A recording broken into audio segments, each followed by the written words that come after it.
Hello, my name is Desiree Shaw and welcome to my channel, welcome to my Facebook page, welcome to my website. I'm a psychotherapist and I practice the primary and privately. At the present moment, I vlog and I podcast. I podcast Mondays, Wednesdays and Fridays. I'm on a mission to make therapy accessible and change the world, one thought at a time.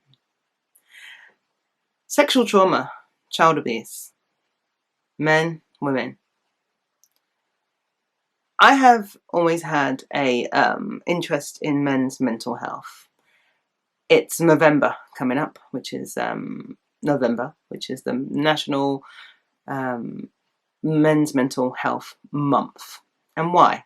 What is the difference between men and women? Well, there's some obvious differences and there's some really simple non-differences because we're all human beings and it's a natural process to be human and be flawed.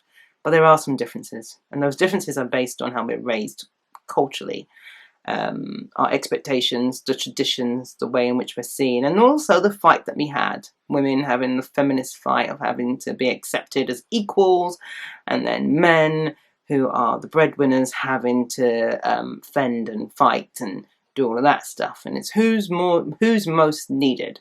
Well, I'm going to tell you why I focus on it. Sexual trauma. Sounds so weird. Why am I saying sexual trauma? I'm calling it sexual trauma. I'm focusing mainly on child abuse. They say that 1 in 5 women have been abused as a child, and 1 in 20 boys have been abused. 1 in 20 men have been abused as a child. And these are of the cases that are reported. Remember, these are of the cases that are reported. Having been in therapy, the practice of therapy, counselling and psychotherapy, I see a lot more men than I do women. And one thing I've come to realise firsthand is most men don't talk about their sexual trauma or report it. So this figure is based only on who's coming forward, yeah? And not everybody is coming forward because there's a stigma attached to mental health. When a woman or a man is affected by child abuse, sexual trauma, it does affect their mental, emotional well-being, and sometimes for the rest of their lives. Okay, and this is a fact, and it goes on until they receive help. And even then, once you get help, you will be aware of what's happened. You won't be affected as harshly and as so dramatically, but you know it's there. And some people get to reduce that feeling and reduce it and reduce it. And some people intensify that feeling. And for those that come forward, it's very hard. And sometimes coming forward isn't always solving the issue. Some people think you got to come forward and say who did it, and that will make it all better. Not necessarily. Do you know why? Because culturally, there's so much crap that goes on in our heads as human beings, hierarchies, tradition, culture, all of that, which stop us from either accepting that somebody was an abuser or was abused. And that's the difficulty. So we have a campaign, the Me Too campaign, which is brilliant. Loads of women are coming forward. And it's more seen as acceptable, women coming forward and saying, me too. Because we can identify and relate the vulnerability of a woman and accept that trauma happens, sexual trauma happens, and because it's 1 in 5 women, and these 1 in 5 women are the ones that have come forward, so it could be more. We accept that this has happened. We accept that that's not normal, but normal. What we don't accept is the boys. We don't see that as normal because not many come forward. Because men aren't taught to. They're not taught to come forward about their problems. Do you know how many men there are in the country right now, in the UK, suffering from child sexual trauma, from as a child up to their adulthood, unable to tell anybody about it for fear of the stigma? Because men face having had to go through sexual trauma, the possibility of being labelled as other things that they may not well be due to their masculinity or their ideas about themselves. And this is the problem. And this is why I do focus on men's mental health. Because the idea of manning up and getting on with it has been something ingrained throughout all the cultures, no matter where you're from. It's not socially acceptable to accept a man at his weakest point. We don't like it. But we can accept women because we do see women as being weaker anyway. So we do accept, and this is a part of the ploy, isn't it? Because society actually sees women as being weaker, we are more accepting of the pain and suffering that women go through. And when a woman comes out and triumphs, it's like, wow, way to go, you are super strong, well done. We like that. But when a man goes through emotional turmoil to do with his mental health, to do with sexual trauma, we're confused. And this is uncomfortable. So the problem is when it comes to men and mental health and sexual trauma, men aren't coming forward because they don't want to be stigmatized. They don't want to have to focus on the fact that they have now mental health issues, but actually they were abused as a child.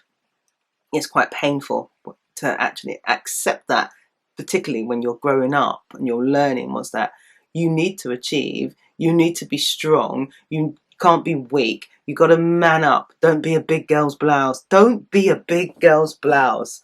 That comment alone always makes me laugh. I had this conversation the other day in therapy with a client, and so what does don't be a big girl's blouse actually mean? It means lots of material and flouncy and weak, not really holding anything up. I thought, wow, this is amazing. And this is what we say to men, it's what we say to boys. Okay, don't cry, don't cry, don't cry. So we got this whole Me Too campaign, which is brilliant for women coming forward. Men coming forward, it's not so easy. And there are men suffering at the moment in silence, which is why the suicide rate, this country alone, 76% of the suicide rate in men, between the ages of 45, 55, men. And slowly rising from 18 to 24. So what's going on? What are we missing? And this is why I'm focusing in this direction, because it's not the norm. It's not the norm to say to a man, "Are you all right? Would you like a hug?" Men don't need hugs. I'm strong. I don't need a coat. I don't need a scarf. It's cold outside. I'm strong. I'm not going to be weak. I'm going to wear shorts. You watch. I'm a man. All in order to prove manhood, because that's what they're taught. That's just what we teach men to do. So the sexual trauma between men and women is looked at completely differently. And I've seen it firsthand, how devastating it is, and how men do not open up about it at all. So these statistics, remember, these are only of the people that come forward. It may appear that men do not get abused as much as women. I personally don't think that's the case. What I do think is the case, which stands out for all to see in black and white ink, black ink, white paper, is that the suicide rate for men is much higher because they're not talking about things. And what is it they are not talking about? That's the big question. And why?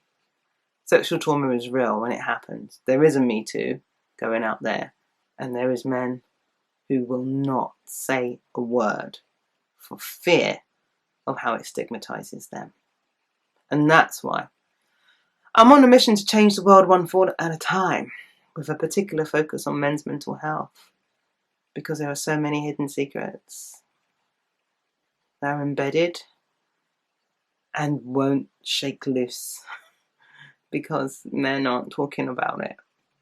However, there is a growing support amongst men at the moment where some men are coming forward and going to therapy and finding a way to release themselves from their guilt and shame and anxiety and depression. If you feel that you may have depression, anxiety due to sexual trauma, or you're not sure what happened, you've buried it so far and you can't deal with it, and you want to know how you're dealing with things right now, if it's affecting you, go to my website and www.desireshore.com and click on the questionnaires and choose one of those questionnaires which resonate with you, or try all of them and see what your levels are. Email me, contact me, join my email list. I have a lot of stuff in store, and I want to make therapy accessible, because it's not. You can use this platform to get the help that you need, and there is help out there, and you don't have to suffer alone. Being a man does not mean you have to swallow your pain, because that's what society teaches our men to do, and sometimes our women. We're only human. We're fallible. We can make mistakes. We can learn from them. We're imperfectly perfect, and that's what makes us flawlessly flawed. Oh, that made no sense. How can we be flawlessly flawed? We are flawed. And that's a part of being human. So, join my mailing list. Find out how you can better help yourself and better serve yourself, and how you can get past sexual trauma. Because you don't have to suffer in silence. Not anymore. Because you've just met Desiree Shaw. Thank you so much for watching. Please like, share, subscribe to this channel. Please join up and like my Facebook page, Desiree Shaw Official. It'll be in the link below. And tell me, what's going on for you? Thank you for watching. Bye for now.